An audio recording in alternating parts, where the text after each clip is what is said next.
Annabella doll. Annabella doll বিশ্বব্যাপী একটি অভিশপ্ত পুতুল হিসাবে সমাদৃত। অ্যানাবেলা ডল নিয়ে Annabella movie, the exorcist, conjuring এগুলোর মতো বিশ্ব কাঁপানো হলিউড মুভি তৈরি হয়েছে। সিনেমার প্রয়োজনে যদিও অতি ভৌতিকভাবে অনেক কিছুই দেখানো হয়েছে, কিন্তু যেগুলো দেখানো হয়েছে সেগুলো সবগুলোই কিন্তু ভুল না বা মিথ্যা নয়, এগুলোর অধিকাংশই সত্য। আমরা আজ অ্যানাবেলা ডলের বাস্তব ঘটনা জানার চেষ্টা করব এবং এই ঘটনার সাথে সাথে ভিডিওতে বিভিন্ন ছবি আমরা দেখাতে থাকব। তবে প্রিয় দর্শক, অ্যানাবেলা ডলের যে ভয়ানক ছবিগুলো আমরা শুরুর দিকে দেখাবো, এই ছবি আসলে কিন্তু অ্যানাবেলা ডলের ছবি নয়, এটি ভয়ঙ্করভাবে উপস্থাপন করা হয়েছে। আসল অ্যানাবেলা ডলের ছবি দেখতে চাইলে আমাদের ভিডিওটি শেষ পর্যন্ত দেখতে থাকুন এবং ভিডিওটি না টেনে, কারণ ভিডিওর প্রতিটা পরতে পরতে অনেক রহস্য রোমাঞ্চ লুকিয়ে আছে। চলুন কথা না বাড়িয়ে সরাসরি অ্যানাবেলা ডলের ঘটনায় চলে যাই। বাংলাদেশের একটি অনলাইন পত্রিকা dailyBangladesh.com, এই পত্রিকার একজন সাংবাদিক সাদিকা আক্তার, ওনার লেখা একটি কলাম 24 অক্টোবর 2019 সালে অনলাইন ভার্সনে প্রকাশিত হয়। এছাড়াও আরও বিভিন্ন তথ্য উপাত্ত ইন্টারনেটে পাওয়া যায়। এই সবগুলো সমন্বয় করে সংক্ষিপ্তভাবে আমি আপনাদেরকে এই অ্যানাবেলা সম্পর্কে কিছুটা বলার চেষ্টা করব। সাধারণত অ্যানাবেলা সম্পর্কে আমরা কম বেশি অনেকেই জানি। এটি তৈরি করা হয় 1970 সালে আমেরিকার কানেটিকাটে। একজন নারী তার কিশোরী মেয়েকে একটি পুতুল গিফট করেন। সে মেয়েটির নাম ছিল ডোনা। ডোনা শৈশব থেকেই পুতুলের সঙ্গে খেলতে ভালোবাসে, তাই ডোনার মা জন্মদিনে ডোনাকে একটি পুতুল উপহার দেয়। সে কলেজে পড়াকালীনও পুতুলকে ভালোবাসত। তার কাছে একাধিক পুতুলের সংগ্রহ ছিল। ডোনা তার নতুন পুতুলটির নাম দেয় অ্যানাবেলা। যখন ডোনাকে তার মা পুতুলটি দিয়েছিল, তখন ডোনা তার বন্ধু এজিনের সঙ্গে নার্সিংয়ে লেখাপড়া করত। ডোনা এবং এজি একই অ্যাপার্টমেন্টে থাকত একসঙ্গে। পুতুলটিকে নিজের অ্যাপার্টমেন্টে রাখার কিছুদিনের মধ্যেই ডোনা কিছু অস্বাভাবিক ঘটনা উপলব্ধি করতে থাকে। ডোনা দেখত যে অ্যানাবেলাকে কলেজে যাবার আগে যেখানে রেখে যেত, কলেজ থেকে ফিরে এসে সেখানে পাওয়া যেত না। হয়তো তাকে রাখা হতো বিছানাতে আর সে চলে যেত সোফাতে। ডোনা এবং এনজি তাদের কল্পনা ভেবে বিষয়টি নিয়ে আর চিন্তা করে না। এর কিছুদিনের মধ্যেই ডোনার এক বন্ধু লো তাদের অ্যাপার্টমেন্টে শিফট হয়ে যায়। এরই মধ্যে ডোনা একদিন কলেজ থেকে বাড়ি ফিরে অ্যানাবেলের হাতে একটি চিরকুট দেখতে পায়। সেখানে লেখা ছিল হেল্প মি। ডোনা সেটিকেও কারো ঠাট্টা ভেবে নেয় এবং বিষয়টিকে ভুলে যাবার চেষ্টা করে। কিন্তু বিষয়টি ভুলবার আগেই ডোনা একদিন অ্যানাবেলার দিকে তাকিয়ে অস্বাভাবিক কিছু লক্ষ্য করে।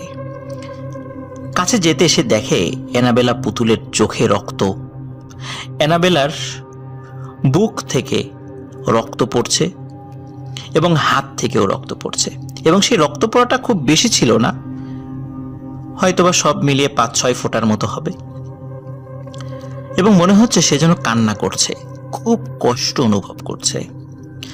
ডোনা এবং তার বন্ধুরা বিষয়টিকে আর তুচ্ছ না ভেবে তারা প্যারানর্মাল ইনভেস্টিগেটরের সাহায্য নেবে বলে ঠিক করে। তারা বুঝতে পেরেছিল বিষয়টি মোটেও স্বাভাবিক নয়। তারা তাদের বাসার কাছেই একজন প্যারানর্মাল ইনভেস্টিগেটর এবং চার্চের ফাদারের কাছে নিয়ে যায়। তারা দুজনেই অ্যানাবেলাকে পরীক্ষা করে অ্যানাবেলার মধ্যে একটি সুপার ন্যাচারাল এন্টিটির উপস্থিতি পায়। সে সুপার ন্যাচারাল এন্টিটি তাদের জানায় যে সে ডোনা এবং এনজির সঙ্গে থাকতে চায় এবং তাদের ভালোবাসা পেতে চায়। আর এটির বয়স মাত্র 7 বছর। যেহেতু ডোনা এবং এনজি নার্সের প্রশিক্ষণ নিচ্ছিল, তাই তাদের মন ছিল দয়ায় ভরা।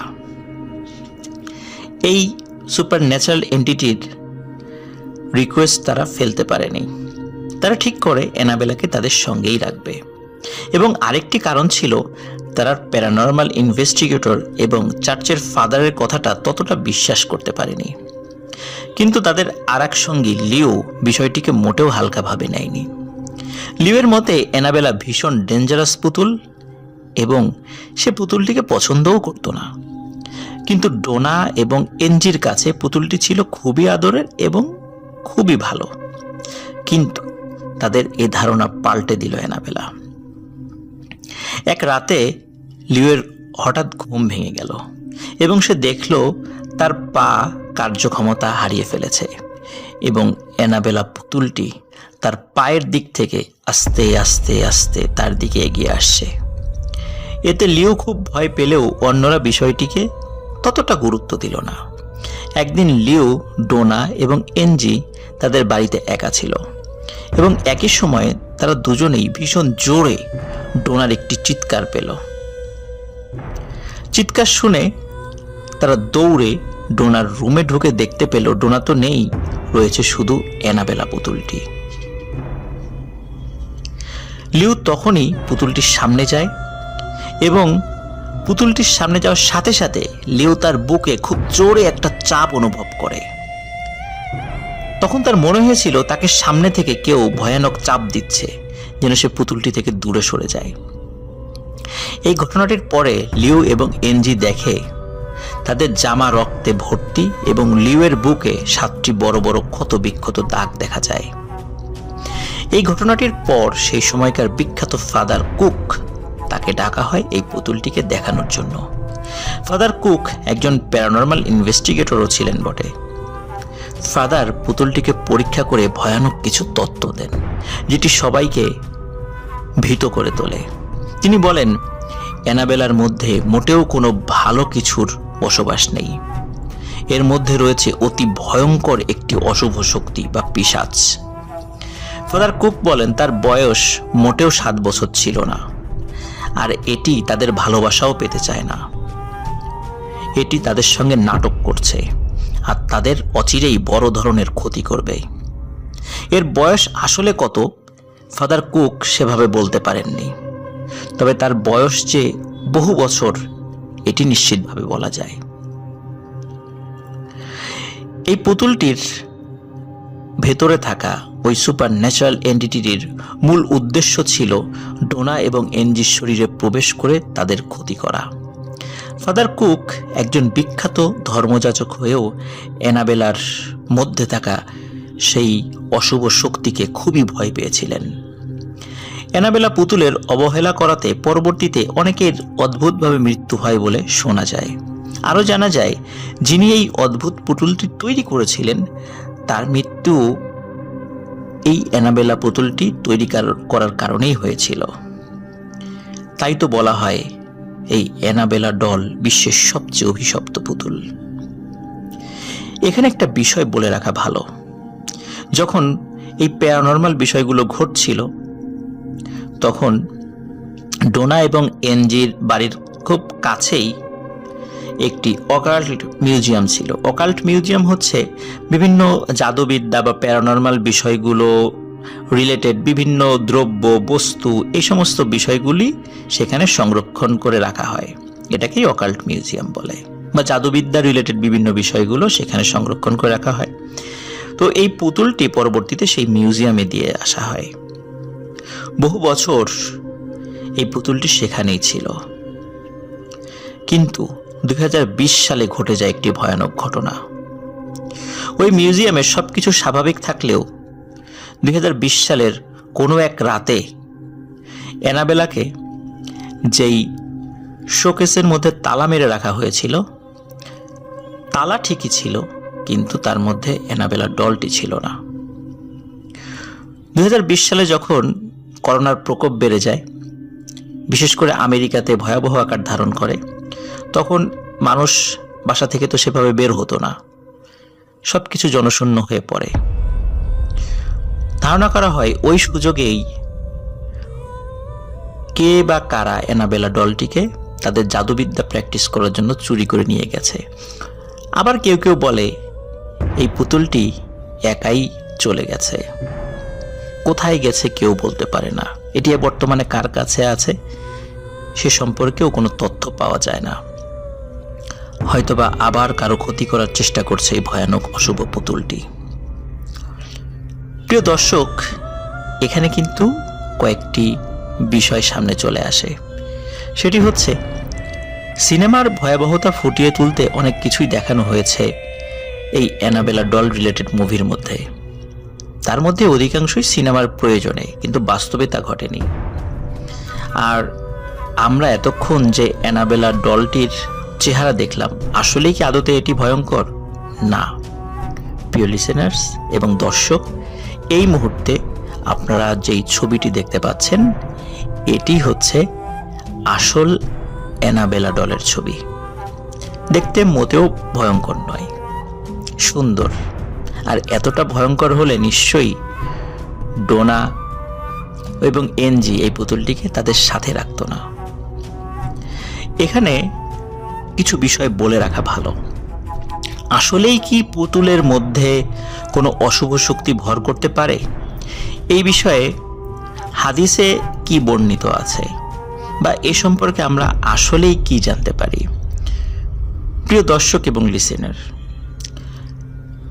রাসূলুল্লাহ সাল্লাল্লাহু আলাইহি সাল্লাম বলেছেন ঘরের মধ্যে কোনো মূর্তি বা পুতুল না রাখতে। বলা হয় যে এর কারণে রহমতের ফেরেশতারা ঘরে ঢোকে না। এটা আমাদের হাদিসের ব্যাখ্যা। যারা আমরা মুসলিম রয়েছি তারা আমরা এটা ফলো করার চেষ্টা করি। বিভিন্ন সময়ে দেখা গিয়েছে যে পুতুলের মধ্যে সুপার ন্যাচারাল কিছু এন্টিটির উপস্থিতি আসলেই পাওয়া গেছে, এবং যেগুলো ওই বাড়িতে থাকা মানুষকে ক্ষতি করে। আর পুতুল কি কখনো কথা বলতে পারে, বা আসলেই এটি কি প্যারানরমাল কিছু ঘটাতে পারে? এই সম্পর্কে রাসূলুল্লাহ সাল্লাল্লাহু আলাইহি সাল্লামের সময়ের একটি ঘটনা খুবই সংক্ষেপে আমি আপনাদেরকে বলতে চাই। রাসূল সাল্লাল্লাহু আলাইহি সাল্লাম যখন নবুয়ত প্রাপ্ত হন, তিনি যখন ইসলাম প্রচার করছিলেন, ওই সময়ে মক্কার একজন ব্যক্তি সে একটি পুতুলের উপাসনা করত।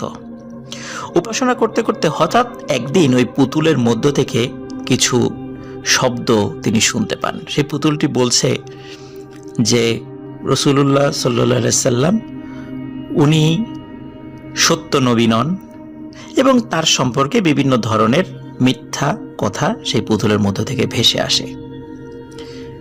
তিনি তার আশেপাশের লোকদেরকে ডেকে আনেন এবং আশেপাশের লোকের সামনেও ওই পুতুলের মধ্য থেকে এই কথাগুলি ভেসে আসে। রাসূলুল্লাহ সাল্লাল্লাহু আলাইহি সাল্লামকে এই খবরটি জানানো হয়। রাসূল সাল্লাল্লাহু আলাইহি সাল্লাম যখন ওই মূর্তিটির সামনে পরবর্তীতে এসেছিলেন, তখন ওই মূর্তিটির ভেতর থেকে আগে যেই কথাগুলো বলা হয়েছিল তার ঠিক উল্টো কথা ভেসে আসে। রাসূল সাল্লাল্লাহু আলাইহি সাল্লাম সত্য নবী, এর পক্ষে কথাগুলো ভেসে আসে। রাসূল সাল্লাল্লাহু আলাইহি সাল্লাম যখন ওই জায়গা থেকে ফিরে যাচ্ছিলেন, তখন তিনি দেখতে পেলেন একটি ঘোড়ায় চড়ে সাদা সফেদ ড্রেস পরা একজন মানুষ হাতে একটা নাঙ্গা তরবারি নিয়ে রাসূল সাল্লাল্লাহু আলাইহি সাল্লামের দিকে এগিয়ে আসছেন, এবং তরবারিতে রক্ত মাখা। তিনি রাসূল সাল্লাল্লাহু আলাইহি সাল্লামের কাছে এসে তাকে সালাম দেন এবং বলেন যে ওই পুতুলটির মধ্যে আমার সম্প্রদায়ের একটি দুষ্টু জিন সেখানে এসেছিল, এবং এখানে এসে সে আপনার সম্পর্কে অনেক আজে বাজে কথা বলেছে। আর যখন সে এখানে এসেছে তখন আমি সম্প্রদায়ের মধ্যে ছিলাম না, আমি বাইরে ছিলাম। আমি যখন এসে শুনি যে সে এই ধরনের কাজ ঘটাচ্ছে, তখন আমি খবর শোনা মাত্র এখানে চলে আসি এবং এসে দেখি সে পুতুলের ভেতরই বসে আছে। তখনই আমি তাকে হত্যা করি, এবং পরবর্তীতে যেই কথাগুলি পুতুলের ভেতর থেকে শুনেছেন তা আমারই কথা। রাসূলুল্লাহ সাল্লাল্লাহু আলাইহি সাল্লাম ওই জিনের জন্য দোয়া করেছিলেন, এবং তার রহমত কামনা করেছিলেন, বরকত কামনা করেছিলেন। প্রিয় লিসেনার্স, এই ঘটনা থেকে আমরা এটাই জানতে পারি আসলেই পুতুলের মধ্যে জিন আসতে পারে, পুতুলের মধ্যে জিন উপস্থিত হয়ে নড়াচড়াও, ওই পুতুলকে নড়াচড়াও করাতে পারে এবং তার মধ্য থেকে কথাও বের হতে পারে। যেহেতু রাসূল সাল্লাল্লাহু আলাইহি সাল্লামের সাথেই এই ঘটনাগুলো ঘটেছে, তাহলে আমরা তো কিছুই না, আমাদের সাথেও বা আমাদের বাড়িতে থাকা পুতুলের সাথেও এই ধরনের ঘটনা ঘটতে পারে। এই জন্য বাড়িতে আমাদের যাদের পুতুল রয়েছে, আমরা অনেক সময় বাজার থেকে পুতুল কিনে নিয়ে আসি, বিভিন্ন সফট পুতুলগুলো কিনে নিয়ে আসি। আসলে অ্যানাবেলার ডলটি ছিল এমনই একটি সফট তুলো এবং কাপড় দিয়ে তৈরি সুন্দর একটি পুতুল। তো প্রিয় দর্শক ও লিসেনার্স, আপনারা এমন পুতুল ঘরে রাখবেন কি রাখবেন না, সিদ্ধান্ত আপনাদের।